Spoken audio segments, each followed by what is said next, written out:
15절에서 23절 말씀입니다. 느헤미야 4장 15절에서 23절까지의 말씀입니다. 제가 가진 성경으로 구약 731페이지에 있습니다.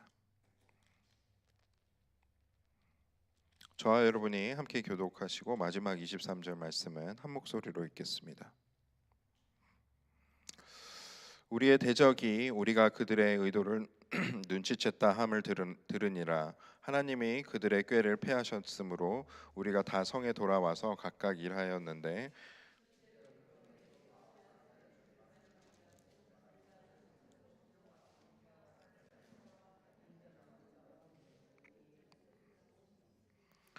성을 건축하는 자와 짐을 나르는 자는 다 각각 한 손으로 일을 하며 한 손에는 병기를 잡았는데 건축하는 자는 각각 허리에 칼을 차고 건축하며 나팔 부는 자는 내 곁에 섰었느니라. 내가 귀족들과 민장들과 남은 백성에게 이르기를 이 공사는 크고 넓음으로 우리가 성에서 떨어져 거리가 먼즉 너희는 어디서든지 나팔 소리를 듣거든 그리로 모여서 우리에게로 나아오라. 우리 하나님이 우리를 위하여 싸우시리라 하였느니라. 우리가 이같이 공사하는 데에 무리의 절반은 동틀 때부터 별이 낮기까지 창을 잡았으며 그때 내가 또 백성에게 말하기를 사람마다 그 종자와 함께 예루살렘 안에서 잘지니 밤에는 우리 파수하겠고 낮에는 일하리라 하고 함께 있습니다.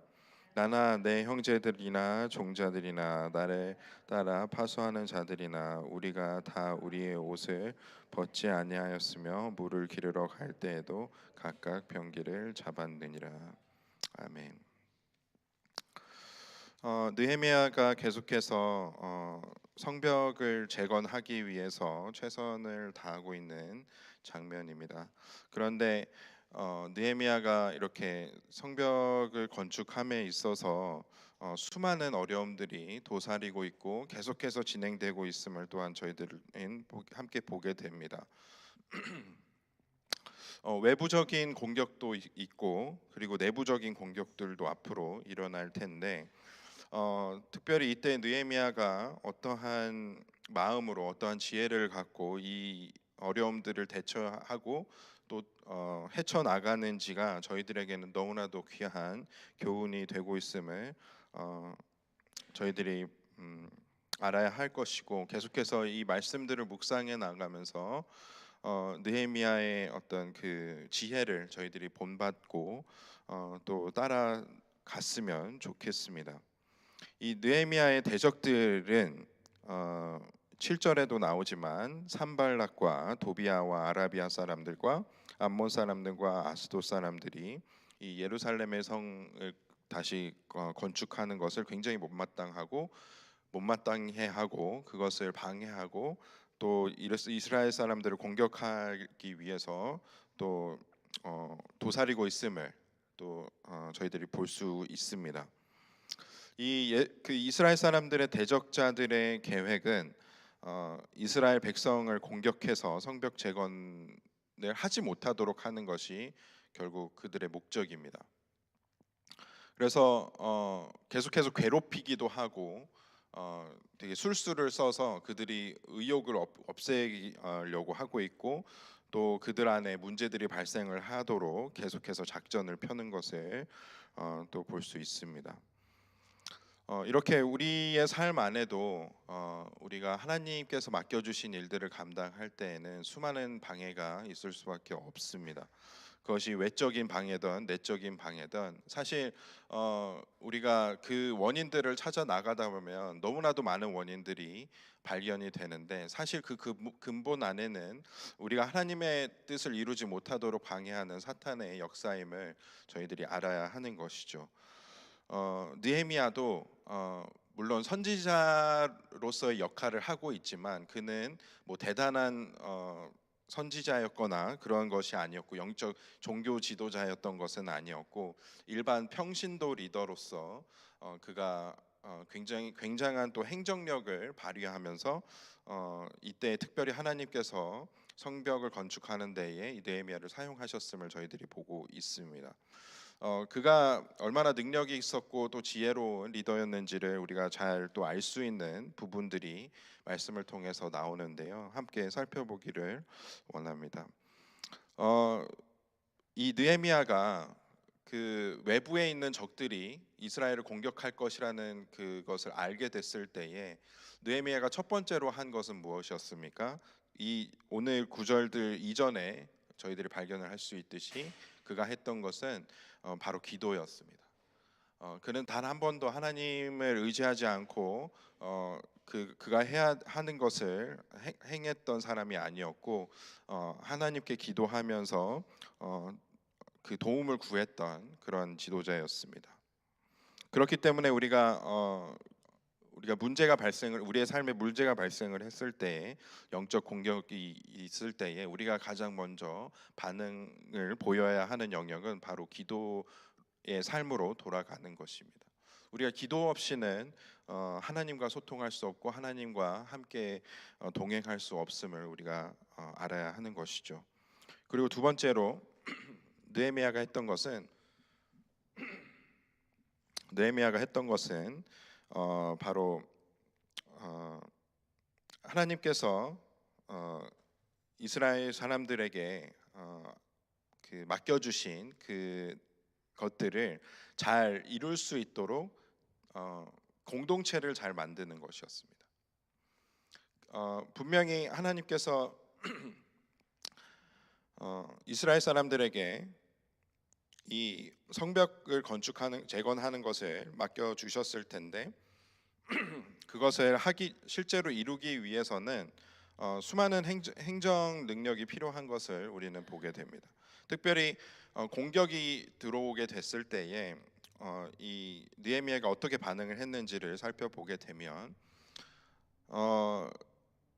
이 느헤미야가 그들의 대적하는 사람들을 대비를 해서 일부 일하던 사람들을 무장을 시키고 방어에 힘쓰도록 했다라는 것입니다. 이게 일하는 사람들의 입장에서 보면 굉장히 얼른 건축을 빨리 끝내야지만 이 힘든 시기가 금방 사라질 텐데 절반이나 되는 인원들을 또 군사로서 그렇게 사용을 해버리게 되면 열심히 일하는 사람들의 입장에서 굉장히 불합리한 것처럼 느껴질 수도 있다는 생각이 드는 대목입니다. 그리고 일하는 사람들조차도 한 손에는 무기를 들고 한 손으로 일을 했다라는 장면들도 나오고 또 건축가들은 항상 옆구리에 칼을 차고 일을 했다라는 것을 또 우리는 볼 수 있습니다. 이것이 일을 하기에는 너무나도 비효율적인 방법입니다. 성적을 건축하는 것 그 자체에만 우리가 집중을 하게 되면 사실 너무나도 불편한 상황이고 또 더딘 그런 프로세스가 이루어지는 언제 끝날지 모르는 상황인데 그나마 일하던 사람들도 일부는 경비를 서야 되는 그러한 상황이 되어 버린 것이죠.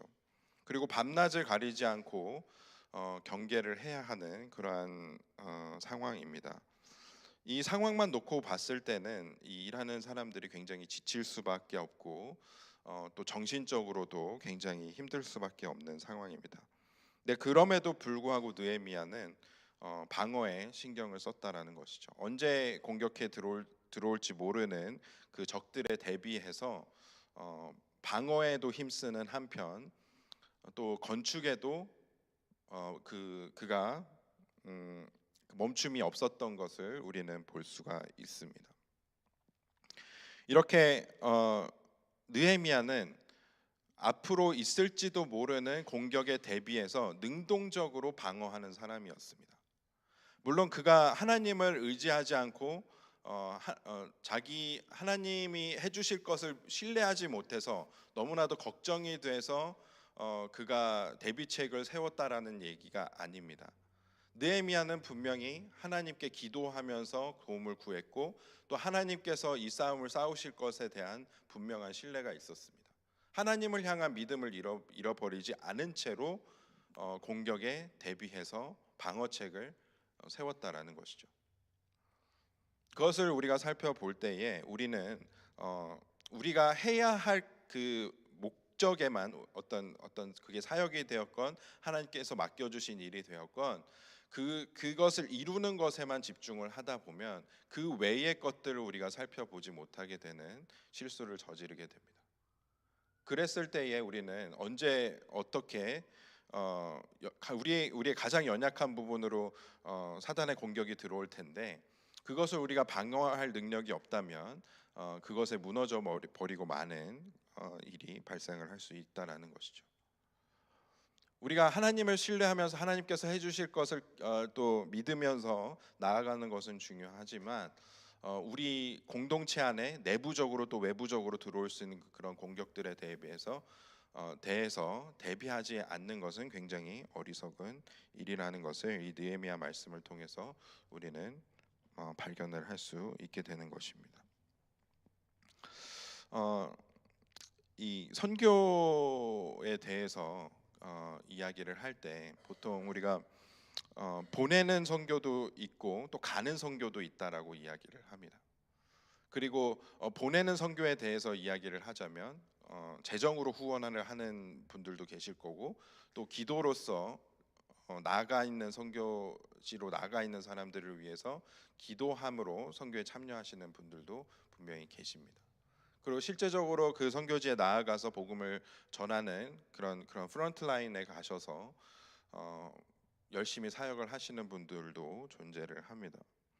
그렇게 하나님께서 맡겨주신 역할들이 분명히 있고 그것을 그 어느 한 사람이라도 소홀히 하지 않을 때에 우리는 한 공동체로서 하나님께서 맡겨주신 일들을 잘 감당을 할 수 있게 됩니다. 그런데 우리가 기도에만 집중을 한다든지 지금 선교해야 할 때인데 기도에만 집중을 한다든지 혹은 돈을 모으는 데에만 집중을 한다든지 혹은 나아가는 것에만 집중을 하게 되면은 우리가 우리 공동체 안에서 가장 우리가 신경 써야 하는 부분들이 굉장히 많이 있는데 그것들을 우리가 전체적으로 바라보지 못하고 한 곳에만 집중을 하게 되면서 취약 부분이 생기게 되는 상황이 벌어지게 된다라는 것이죠. 선교 역사를 바라볼 때에 초기에 선교사들은 유럽의 선교에 집중을 했던 시기가 있었습니다. 그래서 어떻게 보면은 초대교회에서 사도들로 시작이 되었던 그 전 세계로 복음이 퍼지게 되는 그러한 역사들을 바라볼 때에 가장 복음화가 먼저 된 곳이 유럽 지역이었을 텐데 지금은 어떻습니까? 유럽 지역이 지금은 미전도 종족으로 다시 변하게 되는 일들이 발생을 하게 되고 예전에 크게 지어졌던 교회 건물들이 성당들이 관광지로 된다든지 술집에 팔린다든지 이런 일들이 발생을 하게 되었습니다. 그것의 원인은 무엇일까요? 복음을 전하는 것에 물론 우리가 최선을 다해야 하지만 복음을 전하는 것과 더불어 우리가 후방을 지키는 방어를 하는 역할들도 분명히 감당했어야 했습니다. 그런데 그것을 하지 못할 때에 결국 취약점이 발생을 하게 되고 영적 공격이 들어올 때에 그 뒷문이 열리게 되고 거기가 무너져 버린다라는 것이죠. 이 느헤미야 말씀은 우리가 전체적인 상황을 바라봐야 한다라고 그런 중요한 메시지를 우리가 배울 수 있는 말씀인 것 같습니다. 우리가 해야 할 것들이 무엇인지를 생각해 볼 때에 그것을 우리가 목표를 이루고 태스크를 피니시하는 것에만 집중을 하다 보면 여러 가지 어려움에 우리가 무너질 수도 있는 그런 위험에 놓여져 있을 수 있다라는 것이죠. 그것을 우리가 생각해 볼 때에 하나님께서 우리에게 무언가를 맡겨 주신다라고 했을 때 그것을 해내는 것에 있어서 나 혼자는 할 수 없는 일이라는 것을 또한 알아야 합니다. 그렇기 때문에 오늘 말씀을 통해서 또 얻을 수 있는 분명한 지혜는 우리는 나팔 소리를 들을 수 있는 공동체를 만들어야 한다라는 것입니다. 20절 다시 한번 우리 읽어보도록 하겠습니다. 너희는 어디서든지 나팔 소리를 듣거든 그리로 모여서 우리에게로 나아오라. 우리 하나님이 우리를 위하여 싸우시리라 하였느니라.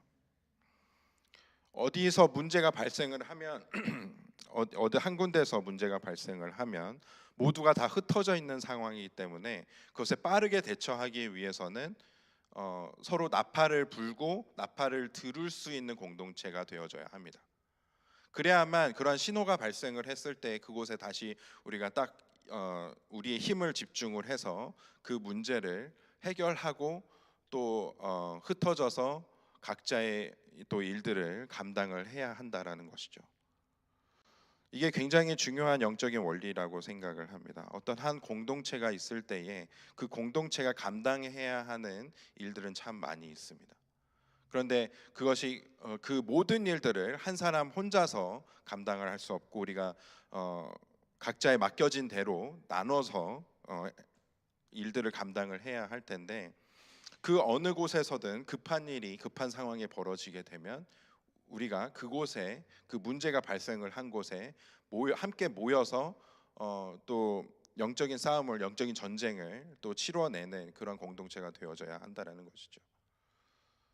어떤 한 사람에게 큰 일이 벌어졌을 때에는 그 분에게 우리가 찾아가서 함께 기도해주고 살펴주고 돌보아주는 일들이 필요합니다. 근데 그것이 굉장히 급한 일인 것이죠. 현재 우리가 당장 해내야 하는 사역들이 있다라고 했을 때에 그것을 빨리 해내는 것도 중요하지만 우리 공동체 안에 심각한 어려움에 놓여져 있는 지체가 있다라고 한다면은 그 사람을 그냥 내버려 두고 우리가 사역을 이루는 것이 정말 옳은 일이냐라고 했을 때에 그것이 어쩌면 우리에게 큰 문제로 다가올 수 있다라는 것이죠. 그러니까 우리가 공동체 구성원들을 돌보는 것에 힘을 쓰지 않을 때, 집중하지 않을 때에 그것으로 인해서 우리 공동체는 큰 어려움을 겪을 수 있다라는 것입니다. 그것을 우리가 대비해서 언제든지 누군가에게 문제가 발생을 하면 그곳에 모여서 함께 그 문제를 놓고 함께 기도하면서 또 에너지를 모으고 또 힘을 쓰는 그러한 베델교회 공동체가 되어지기를 소망을 합니다. 그렇게 우리가 조금은 더디더라도 조금은 늦게 우리의 태스크가 끝난다고 할지라도 하나님의 뜻을 이루는 것에는 이렇게 많은 복잡한 그러한 일들이 필요합니다. 서로가 서로를 살펴야 하는 것이고 상황을 바라봐야 하는 것이고 또 기도가 필요하면 내가 그 사람을 위해서 기도해 줄 수 있어야 하고 또 나에게 기도가 필요하다면 다른 사람에게 기도를 요청을 할 수 있어야 합니다. 또 기도뿐만이 아니라 실제적인 피지컬적인 도움이 필요한다라고 했을 때에 또 도움을 줄 수 있어야 하고 도움을 요청을 하는 것을 주저하지 않는 그러한 공동체가 되어져야 한다라는 것이죠. 그렇게 우리가 나팔 소리를 서로의 나팔 소리를 들어줄 수 있는 그런 공동체가 되어졌을 때에 비로소 우리는 전방도 해야 할 것들을 하는 한편 후방도 지킬 수 있는 그러한 단단한 공동체가 될 수 있으리라고 믿습니다. 그렇게 느헤미야 오늘 말씀 함께 읽은 이 구절들을 오늘 하루 계속해서 묵상을 하면서 내가 지금 현재 집중하는 것은 무엇이고 또 그것으로 인해서 내가 보지 못하는 영역들이 혹시 있지는 않은지 한번 우리 각자의 삶에 점검을 해 나갔으면 좋겠습니다. 사역에 집중을 하다 보면 가정을 돌보지 못하는 경우도 발생을 하고 가정에 집중을 하다 보면 또 내가 하나님께서 맡겨주신 다른 일들을 또 바라보지 못하는 일들도 발생을 하게 됩니다. 그러나 그 어느 하나 중요하지 않은 것은 없습니다. 그것을 우리가 생각을 해볼 때에 우리가 중요한 것들을 모두 다 우리가 해결을 할 수 없지만, 문제들을 해결을 할 수는 없지만, 하나님께 의지하면서 또 다른 사람에게 도움을 구하면서 함께 이 어려운 상황들이 놓여져 있는 그런 상황이 놓여져 있게 될 때에 공동체로서 함께 이 일들을 헤쳐나가는 우리 저와 여러분들 되시기를 간절히 소망합니다. 함께 기도하겠습니다. 은혜와 사랑이 풍성하신 하나님 감사합니다. 하나님께서 계속해서 또 느헤미야 말씀을 통해서 하나님의 일들을 감당을 하는데 어떤 지혜들이 필요한지를 알 수 있게 하심에 감사드립니다. 저희들이 지금 이루어야 할 것에 집중하다 보면 우리의 공동체나 우리 가정이나 나의 삶을 돌보지 못하는 때가 또 많이 있습니다. 그리고 너무 나 혼자에만 집중을 하다 보면 또 다른 사람을 돌아보지 못하는 상황이 놓여져 있게 됩니다.